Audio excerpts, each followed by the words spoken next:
I'm on the hunt to find the perfect keyboard, the golden keyboard.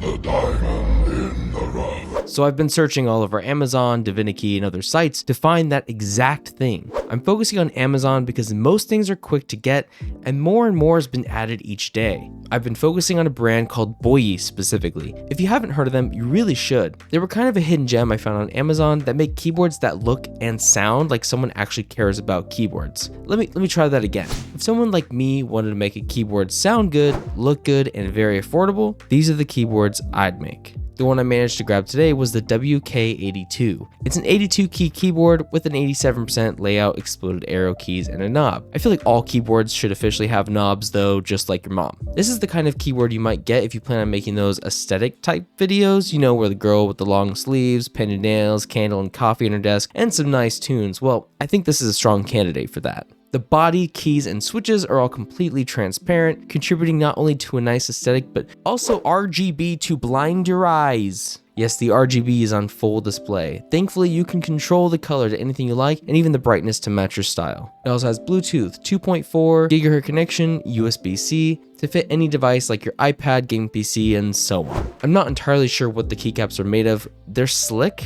and thicker than most ABS keycaps, but high quality like PPT without the same material feel. So I would think they'd be something entirely different, like a thicker type of plastic, but you do get used to it. Even though at first they are slippery and very tall profile, most likely SA, which is right on the high end, you might actually like them. I had a hard time getting used to them, but then I played some games with it and I was shocked at how well I liked it. But the real star of the show were the switches, the Kailh box jellyfish. These are some of the best switches I've used. Smooth, good responsiveness, and perfect actuation and bottom out. Getting those switches by themselves would cost the same amount as this entire keyboard. So finding a board this cheap with those switches, I loved it. And I love the way they feel. Honestly, I might rip these out and put them in my Zoom 65, but that's a video for a different day. They have an 18mm spring with an actuation of 50 grams, which is just the sweet spot, for my opinion, in every switch. Any heavier and you feel like your hands start hurting, any lighter and you'll hit switches accidentally. So they found just the sweet spot. Oh, and hit subscribe if you want to hear these in different keyboards. So this wouldn't be a Lucky Strike Tech video if I didn't rip this keyboard apart and see what they put into it. And that's when I realized these guys must watch keyboard videos. They have to. The top and bottom covers slip off pretty quickly each at the pole, no clips or screws there. So you have a nice top cover and you could even paint it, work it if you really wanted to. Then underneath there was a lot of hair and dirt. Is this mine? Was it there before? I can't really tell. I would have thought this plastic cover would protect it from that stuff, so suspicious. After that, I noticed the plate is not made of aluminum. It's almost like a plastic. It's very soft as well to keep the sounds down to a minimum. And in the spacebar between the plate and the PCB, there is tons of silicone. I have never seen that. Normally, almost always it's foam, but they opted for silicone. Oh, and while more silicone at the bottom of the case as well by the battery. They really pulled out all the big guns to make this thing sound amazing. So does it sound amazing?